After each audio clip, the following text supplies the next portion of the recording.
Bismillahirrahmanirrahim. Assalamu alaikum wa rahmatullahi wa barakatuh. Welcome students. Starting with the name of Allah, who is most merciful and beneficent. In the previous lecture we have discussed different transient responses of second order system, and now in this lecture we will first discuss an example on the topic of transient response of second order system, and then we will start the topic of general second order system.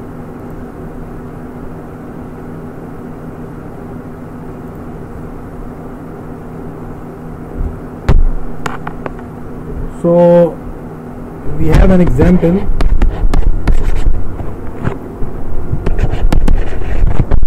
For each of the following transfer function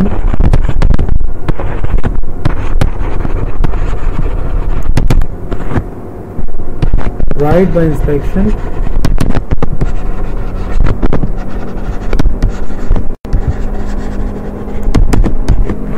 the general form of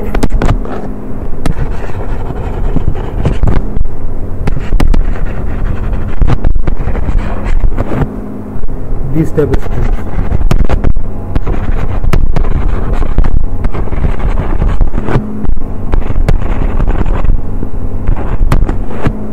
So in this example we have to write the general form of step response by inspection. So here we have a transfer function g of s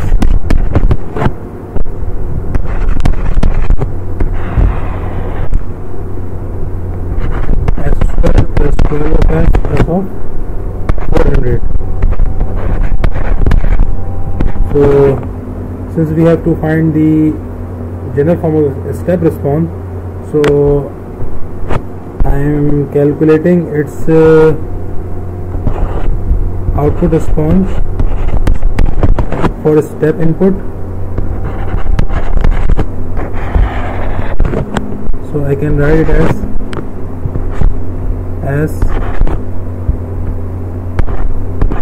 a square plus 12 of s plus 400. So this is our step input, and if I factorize the denominator quadratic equation, then the roots will be s plus of minus of 6 plus minus of j 19.07. So here we get complex roots, and we have discussed that if the roots are complex, then we will get a underdamped response. So now I am writing its output response in time domain. So as we learned before that the input pole, this input pole at origin will be converted in the form of force response. So I can write it in general form as a constant value A, and then these two complex poles will convert into a exponential and a cosine function. So I can write them as B, a constant term, and along with the exponential term E, and its exponential frequency is will be equal to this real part of the pole, which is minus 6 here in this case, and a cos function, and the radiant frequency of this cos function will be equal to the imaginary part, which is 19.707 in this case, and an angle phi. So here we see that from the poles we can directly write the time domain response in general form. So this is our underdamped response.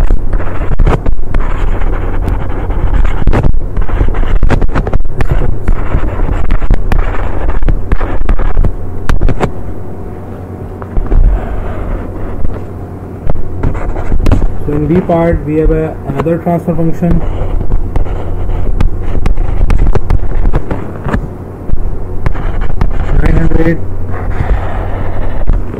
Divided by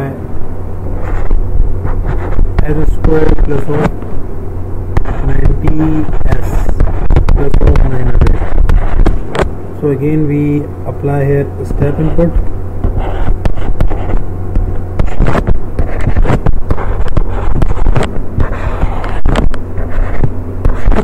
S square plus 9s plus of 900, and if I factorize it, then the roots will be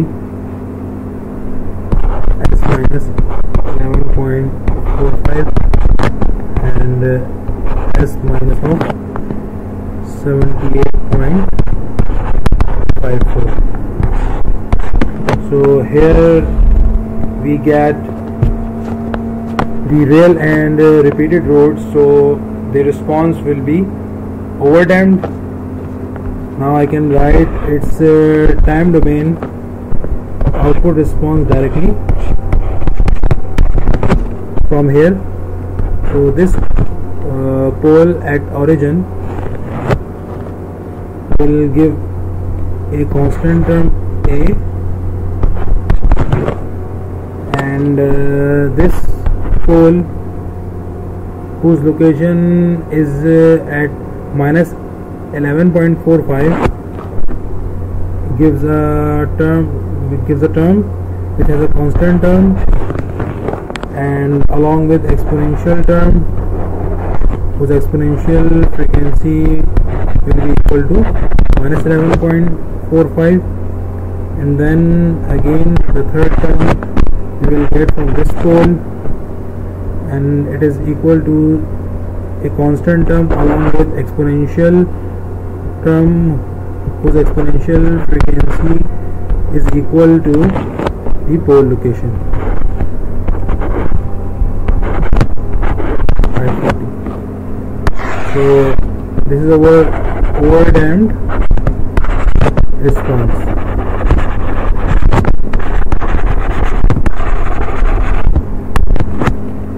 And in the third case, C, we have another transfer function which is 225 divided by s square plus of 30s plus of 225. So if we apply a step input, then the output response will be s square plus 30s so 225. If I factorize it, then I will get s minus 15 square. Now I am breaking it into a partial fraction. So a over s plus of b over s minus 15 square, and then the third part is s minus 15. So output response in time domain will be A, which basically comes out from this term, the pole at origin, plus of B, and we see here that this pole has a power square here, so due to this square we will get a term T,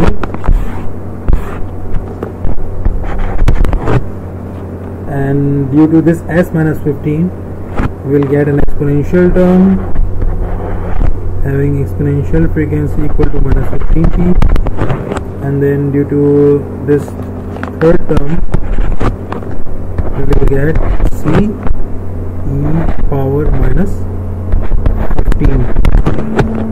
So this is our critically damped response.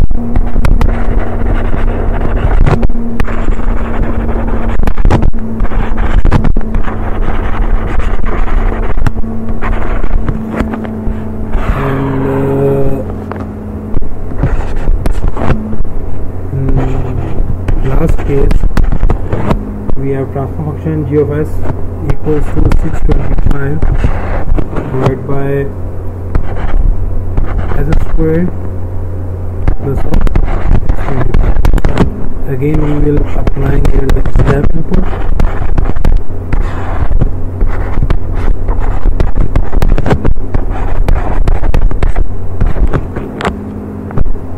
and if we factorize it,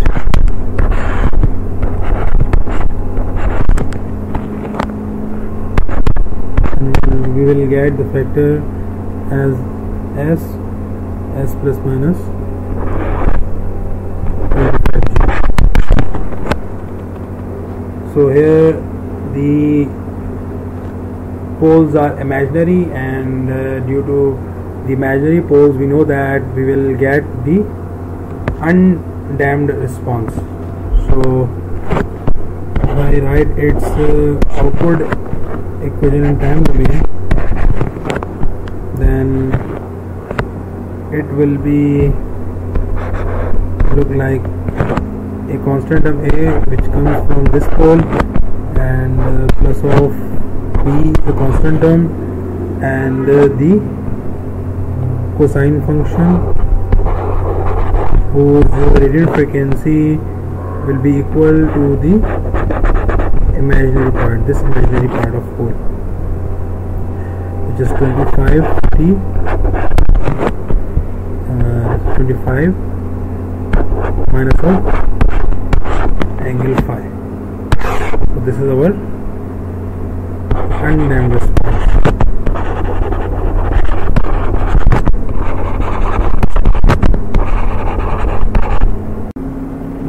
So now we will define two meaningful specifications for second order systems.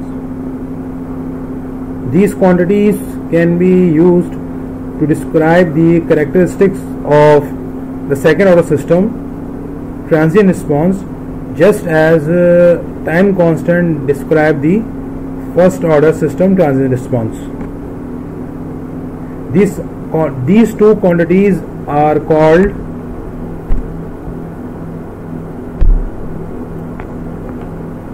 the natural frequency and damping ratio. So now we will define these terms. Natural frequency.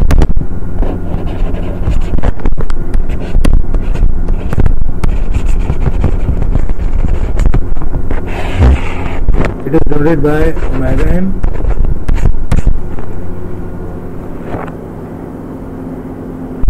So natural frequency of a second order system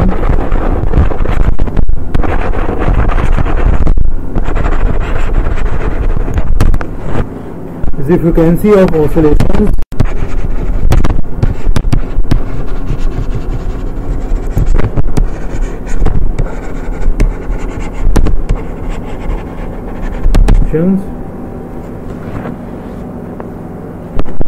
the system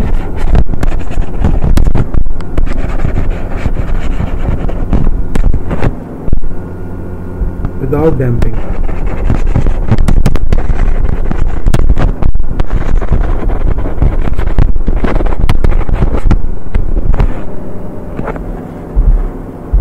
And the damping ratio can be defined as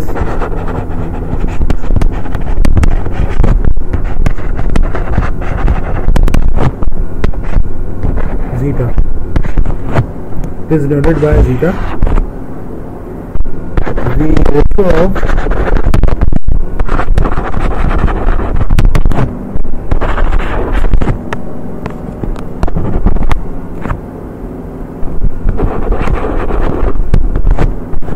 ratio of exponential decay frequency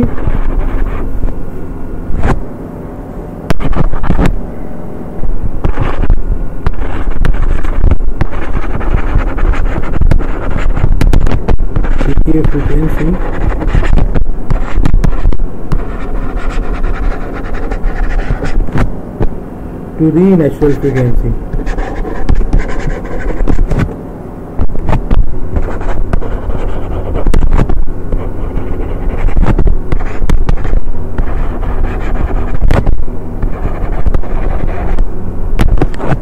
You can also write it as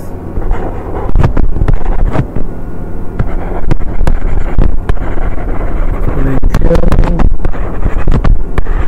decay frequency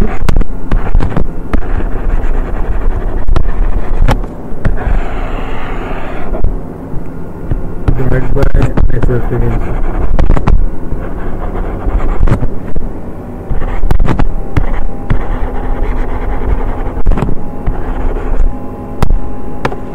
Now I am considering a general second order system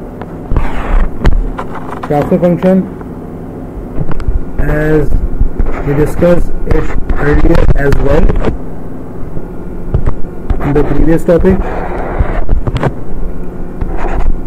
S square plus of as plus of b, and if I will define its root, so its roots will be minus a by 2 plus minus under root a square minus 4b divided by 2. So now our task is to transform this transfer function into the above defined parameters. It means that we have here two constants a and b, and we will replace these constants with omega n and zeta. So now we will consider a system without damping. So its pole would be on j omega axis, and the response would be an undamped sinusoid. So for poles to be purely imaginary, the value of a will be equal to 0. So I am putting it a is equal to 0 in this equation 1.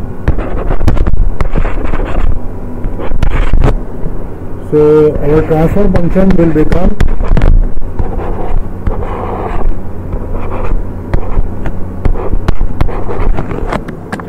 so the roots of this equation will be s 1, 2 and plus minus j under root b.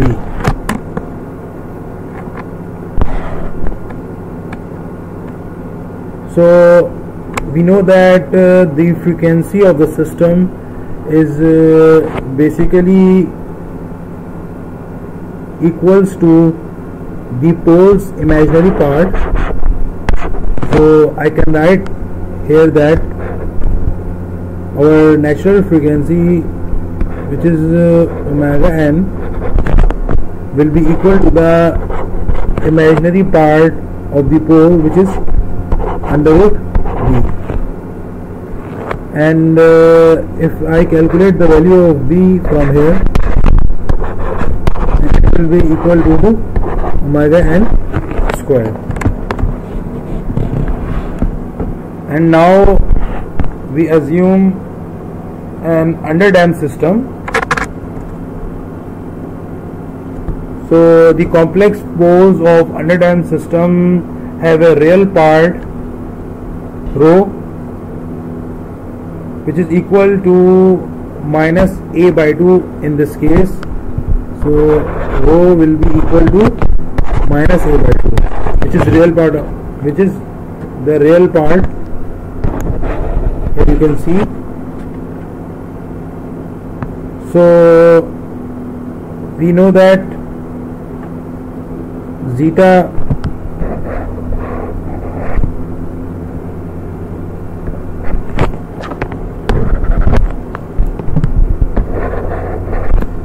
is basically equals to the exponential decay frequency, which is a by 2 in this case, because the exponential decay frequency is related to the real part of the root, and here the real part is a by 2, and the natural frequency is basically omega n. So from here we can find out the value of this constant a. So here a will be equal to 2 zeta omega n. So now we have find the value of both the constants a and b. So transfer function in general form, general second order transfer function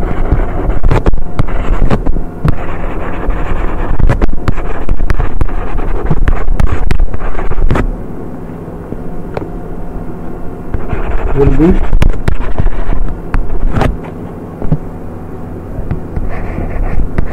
I am putting the values of this constant a and b in equation 1. So here we put omega n square in place of b, s square plus 2 zeta omega n plus omega n square. So this is our general second order system transfer function.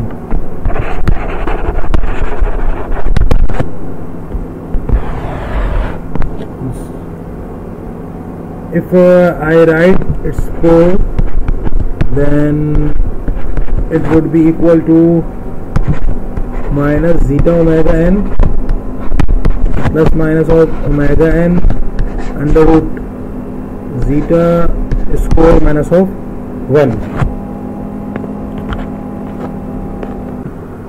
And now we will see that how these quantities zeta and omega n will help us to identify the type of system transient response. Here this is the second order responses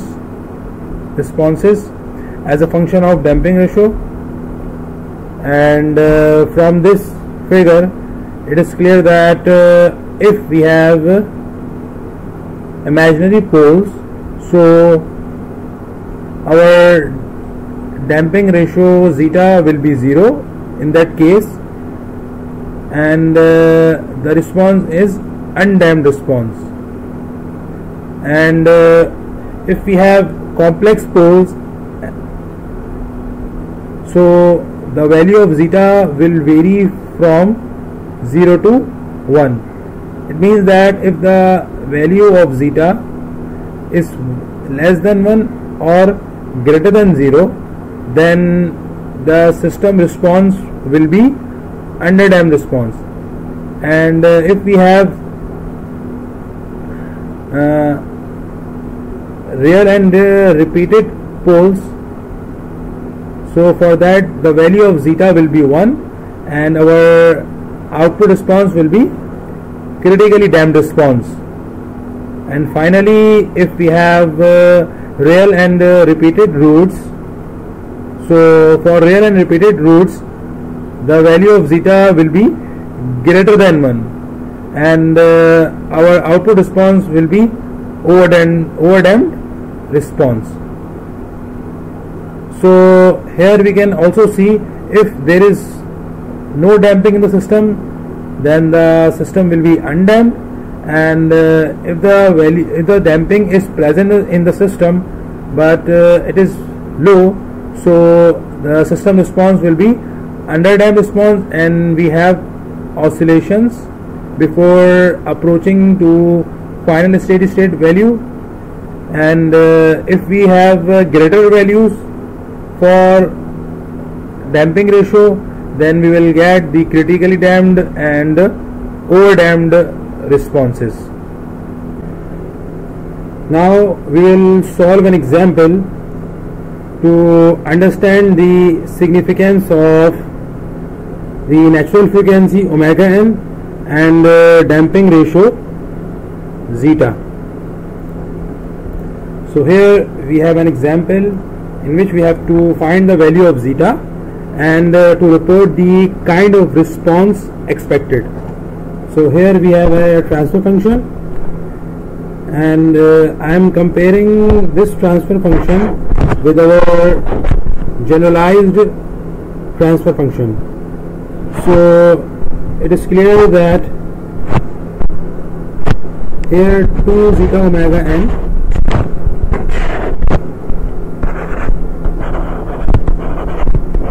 will be equal to 8 over here. So zeta will be equal to 8 over 2 omega n, and to find out the value of omega n, we have where omega n squared here will be equal to 12 here. So omega n is equal to under root 12, and if we put this value over here, so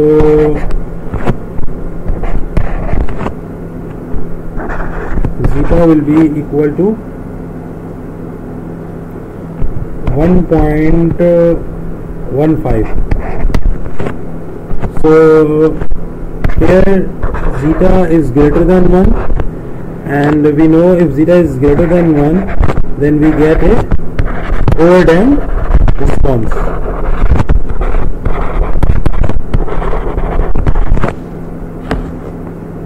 Now in the second case, again 2 zeta omega n term is equal to 8, and we find the value of omega n. So omega n square is equal to 16, omega n will be equal to 4. So placing the values of omega n here, we will get 2 multiplied by 4. I am cross multiplying these two terms over here, so we will get the value of zeta equals to 1. So we know that if zeta is equal to 1, then the response will be critically damped response.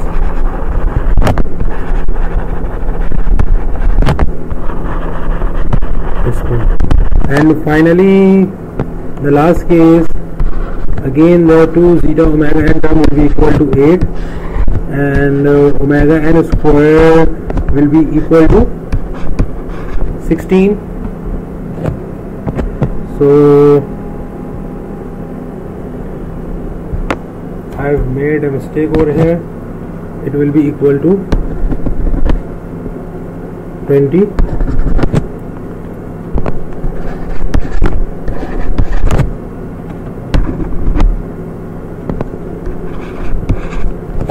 And then omega n will be equal to under root 20.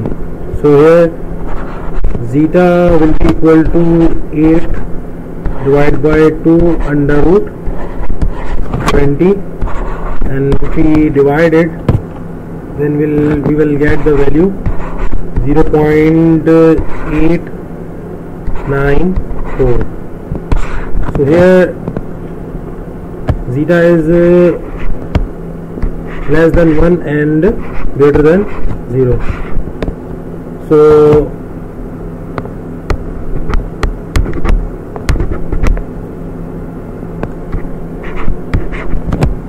we know that if the value of zeta is greater than 0 but less than 1, then we will get an underdamped response. Damped response. So from this example we will conclude that these two specifications, natural frequency and damping ratio, will help us to identify the nature of the response directly without any calculation.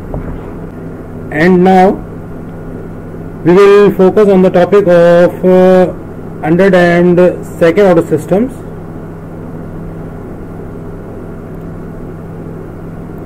The underdamped second order systems is a common model for physical problems, and it displays a unique behavior that must be itemized, and a detailed description of underdamped response is necessary for both analysis and design.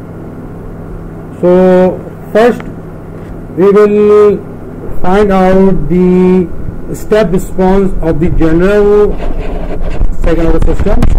So this is the transfer function for the general second order system. S square plus 2 zeta omega n of s plus of omega n square. So if we will apply the step input, then C of s will be equal to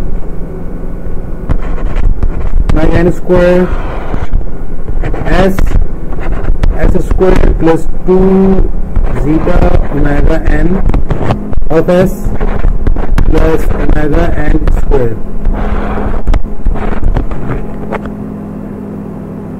So now we will apply a partial fraction technique over here. So we will get A of s plus of G of s plus c, because the power in the denominator is a square, plus 2 zeta omega n of s plus of omega n square. So if I multiplying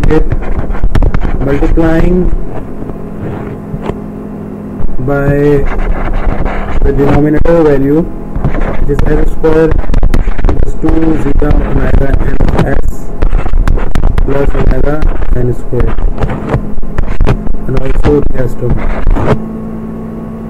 So we will get omega n square equals a s square plus 2 zeta omega n of s plus omega n square, and plus of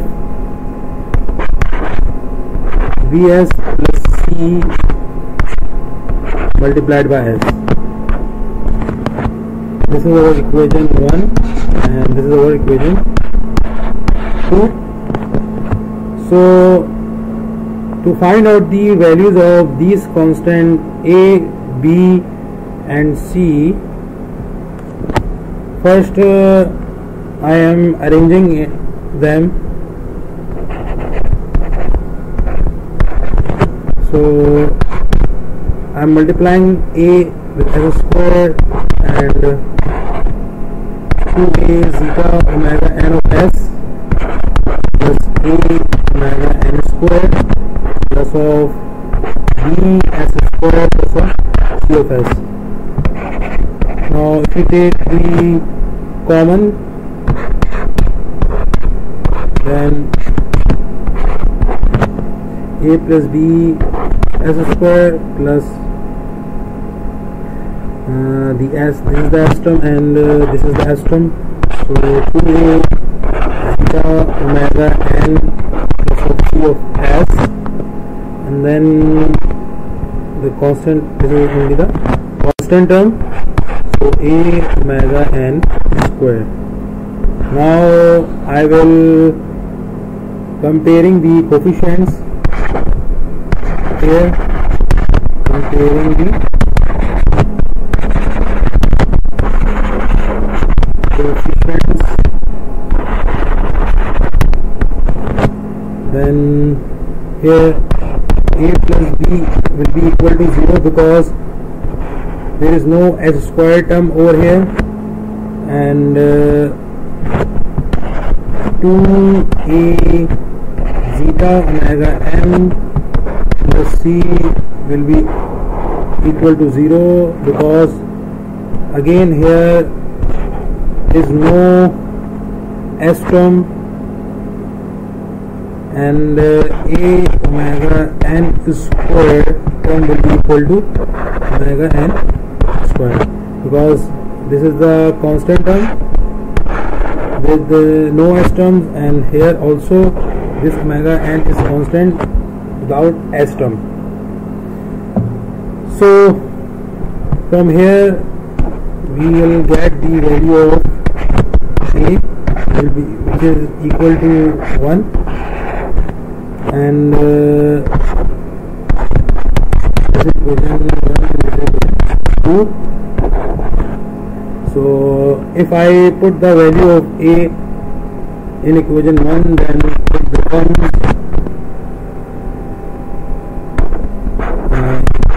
a plus b equal to 0, then I put the value of a equals to 1, and the value of b will be equal to -1, and similarly equation 2 will become